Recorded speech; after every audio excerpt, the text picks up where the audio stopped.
샬롬, 오늘의 말씀지기 오경희 간사입니다. 여러분은 아침에 눈 뜨자마자 무엇을 생각하나요? 오늘도 말씀을 묵상하고 아침에 눈 뜨며 믿음의 눈도 함께 뜨는 우리가 되기를 소원합니다.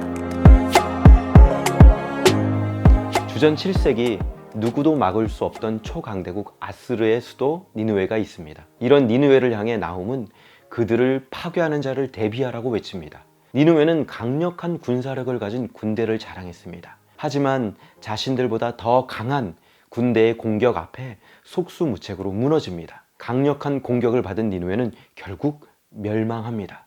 나훔 2장 마지막 부분에서 나훔은 아수르 왕족들을 사자에 비유합니다. 짐승 중에서도 왕과 같은 힘과 권세를 뽐내던 아수르의 사자들도 결국에는 칼로 멸망을 당할 것이라고 선포합니다. 이런 암울한 멸망의 선포 가운데 하나님은 다시 한번 약속의 말씀을 상기시킵니다.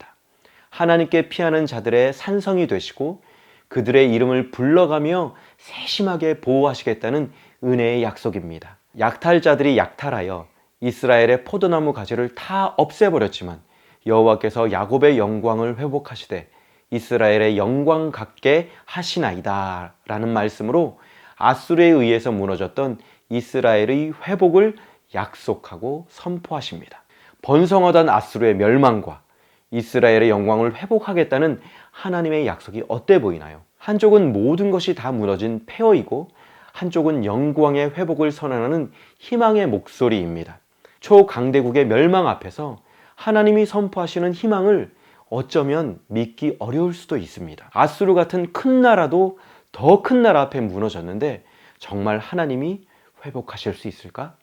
그 회복도 얼마 안가 무너지지 않을까 하는 의문이 들 수 있습니다. 이스라엘에 대한 하나님의 선포의 핵심은 이것입니다. 이 모든 역사적 사건 배후에 바로 여호와 하나님이 계신다는 것입니다. 1장 14절에 나 여호와가 내게 대하여 명령하였나니 라는 말씀에 이어서 오늘 본문 2장 13절에는 만군의 여호와의 말씀에 내가 내 대적이 되어 내 병거들을 불살라 연기가 되게 하고라는 말씀이 나옵니다. 즉, 이 모든 사건들이 우연히 일어난 것이 아니고 여호와 하나님의 주권적인 역사에 의해서 일어났음을 분명하게 선포하고 있습니다. 멸망과 회복이라는 대비되는 모습 모두 하나님의 주권 아래에 일어났다는 것입니다. 어느 나라도 견줄 수 없었던 아수르의 강력한 힘은 더 무서운 바벨론, 메데, 스구디아 연합군에 의해서 무너지고 맙니다.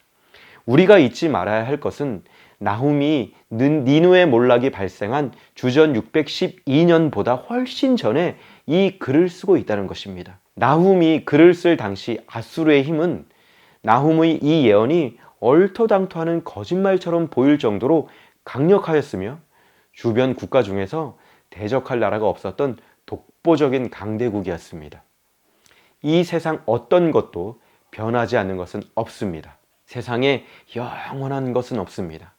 오직 여호와 하나님만이 변함없이 안전한 피할 바위요 산성이십니다. 우리 하나님은 영원한 피난처, 환난 날에 피할 유일한 안식처이십니다. 강대국 아수르의 몰락 가운데서도 아수르와 비교할 수 없을 정도로 약한 당신의 백성들, 이스라엘, 야곱의 영광을 온전히 회복시키시는 하나님이십니다. 하나님께서 이 세대의 주권자는 오직 하나님뿐이심을 온전하게 드러내셨습니다. 하나님은 세상의 약한 자를 들어 세우셔서 세상의 강함을 부끄럽게 만드시는 분이십니다. 여러분, 우리는 오늘 누구를, 무엇을 의지하며 살아가고 있습니까? 세상은 너무 강해 보이고 하나님의 약속을 의지하는 것은 아주 보잘것없는 것처럼 보일 수 있습니다. 믿음의 눈을 뜨십시오. 보이지 않는 것을 보고 믿음으로 걷는 사람들을 우리는 크리스천이라고 부릅니다. 이 시간 하나님께서 저와 여러분을 붙잡아 주시길 기도합니다. 육신의 눈으로 보기에는 너무 거대해 보이는 이 세상 속에서 믿음의 눈을 떠봅시다. 영원하신 하나님 나라를 바라봅시다. 열방과 세상을 주관하시는 하나님을 신뢰하기로 다짐합시다.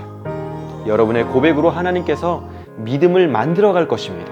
그분의 백성으로 살길 간절히 기도하고 응원합니다. 샬롬.